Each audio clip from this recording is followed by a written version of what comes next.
Project Nigel. Good morning from me at Project Nigel.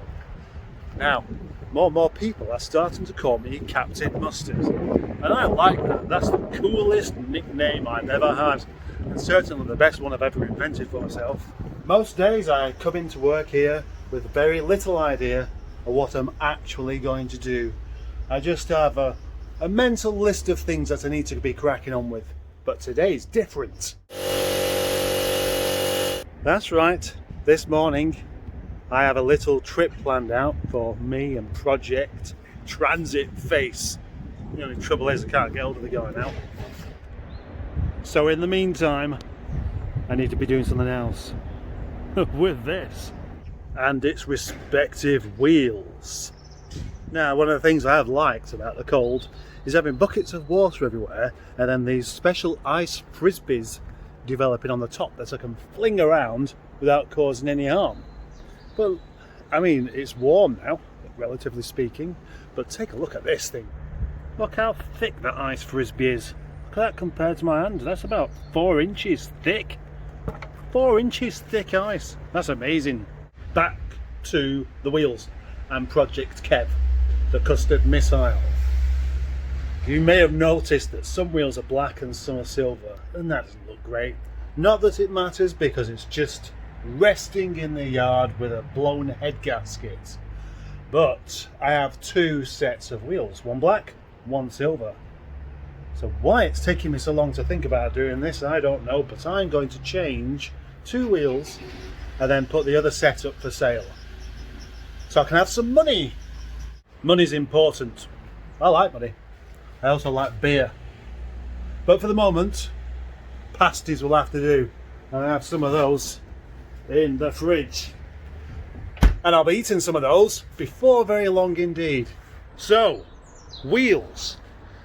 Now if you look carefully, you can see one set of 17-inch MG straights on the floor. And again, half black, half are silver. The question is, which ones do I put on the car? Oh, it's a tough one. My preference would be silver. I'm not a fan of black wheels, to be absolutely honest. But then that makes me assume that other people won't be, and I'll struggle to sell the black ones. So instead, I'm going to let the tyre quality make the choice. The 2 silver alloys have utterly shot tyres on them. Look at that. Right the way down to the core at the bottom. And that one, exactly the same on the inside. So those are most definitely not roadworthy and they need replacing. But as it goes, I happen to have 2 almost new 17-inch tyres to go on those wheels. So those shall go in the car. And the black ones can go up for sale.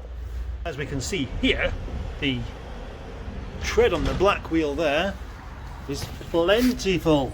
Loads and loads of tread on there. And the same goes for this one.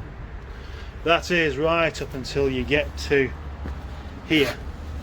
And look at that. That's been one hell of a skid. I must ask my friend about this one, because that flat spot there is the kind of flat spot you get while you're in fear of your life, speeding far too quickly into the back of an Arctic or over the edge of Saddleworth Moor. You tell me, that poor little yellow ZR had a fright of its life there, I reckon. Now I just made my mind up on which wheels to swap over, on my personal opinion on what looks best on this car. But isn't that a bit strange, because the reason I bought this car was to sell it on. My plan was actually to try and do the head gasket on this car, even this week, to think of it. So then, what wheels it has are more relevant to actually selling it than keeping it. Gosh, I do give myself some silly pickles. And now I'm walking back to my lockup away from Project Kev, because I haven't made my mind up which direction to drive the car in, so I know which wheels to take off. So that's not good. Maybe a cup of tea will help solve it, or the flip of a coin. Right, and I've made my mind up, which is a good thing. I've made my mind up that being indecisive is actually quite a healthy thing.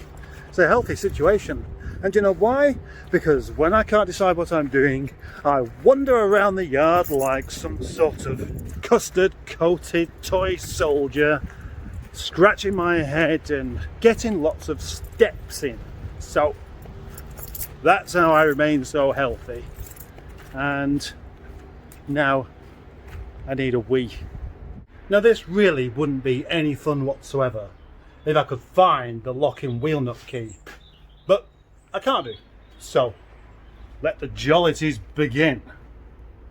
With a bit of rooting around amongst my other Rover parts, I happen to have found this one. Now it's not quite a snug fit, but it might be enough to actually work. Let's hope so. So it's just good that most people have the good sense not to do locking nuts up too tightly.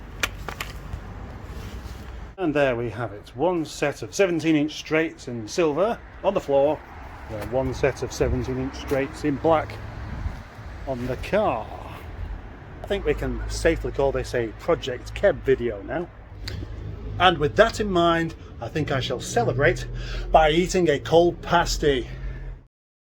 Project Nigel.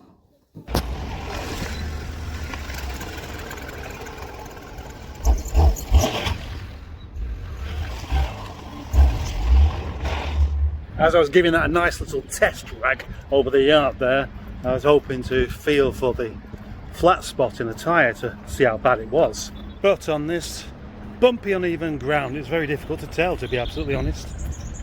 Oh look, I've got a flat tyre. Certainly doesn't sound too healthy, that. Now this is probably the first time I've ever said this. I think this car actually looks good with black wheels. And as far as the flat spot's concerned, the whole tyre is one big flat spot at the moment. I didn't even notice that. Now then, if I want these wheels to sell, I need to clean them up first because they're a little bit grotty. I mean, obviously the tyres are more of an issue there. And there we are, after a quick clean up. They're a bit better. This one's got plenty of lacquer peel on it, as well as almost no tread on the wheel. Now I'm going to put these wheels into storage, and I've no idea where I've never thought of this before, but I've got this trolley here. It's perfect for moving wheels around. Look at that, spot on. Now some of my more manually minded car friends will probably say, oh, just carry them around, they're not that heavy. And they're not that heavy, not really, but they are dirty, and the best way to carry them is kind of on your hip, so you get filthy, and I don't particularly like being filthy. And then you can still only realistically carry one at once, so what's the point? And if you can carry two at once, then all you're doing is putting your back at risk, and I certainly can't really afford to be taking a day off because of some clumsy mistake. I love to wheel a trolley around. It makes me feel like an old lady. And I do look like an old lady, so why not? I've even got the beard. Well, that's strange. The moment I put these ZR wheels away, somewhere secure, I've got a message asking to buy them. That's more like it. We want as many in here as possible, don't we? Now, as well as having stuff to do with Project Kev here, I've had a couple of visitors, a couple of Rover enthusiast people coming to collect and buy and find things and what have you, but I still managed to do other things as well. Having that water rush down the slope here and into the lockup has always been a problem, but not when you've got wheels in that corner and the shelves can just go over there. Much more practical. And also, to add to that, I have a set of seats there, and just leaving them on the floor is never really that good an idea, because quite simply they just take up too much space, but they can go on top of there. As I set off on my journey home with Project Barry, yes, I've had another swap over. Just looked at it and I thought, you know, I fancy driving that home tonight, and I do. So what of today then? Has it been a Project Kev day? Yes, it has a bit, I suppose, but not entirely. but I can't really give it two titles this video, can I? So it's just got the one. I come in today with one task in mind. Well, not just one, but one specific task, and that didn't happen. But lots of other things did, and I put some wheels and seats up for sale as well, of course. Now, one thing that's helped me immensely today has been the weather. I really wasn't expecting it. Such a treat to actually have a dry day that isn't freezing cold as well. So no rain, no cold. All the ice has been melting. I'm on my way home now, and I haven't even got the heating on. That's amazing. Who thought that could happen just a couple of days afterwards? Well, I would actually, because it happens all the time here in lovely Blighty. And I do have a bit of a weather rant to go on about, but I don't really think this is the time, because this video is probably already long enough. So, until tomorrow, goodbye!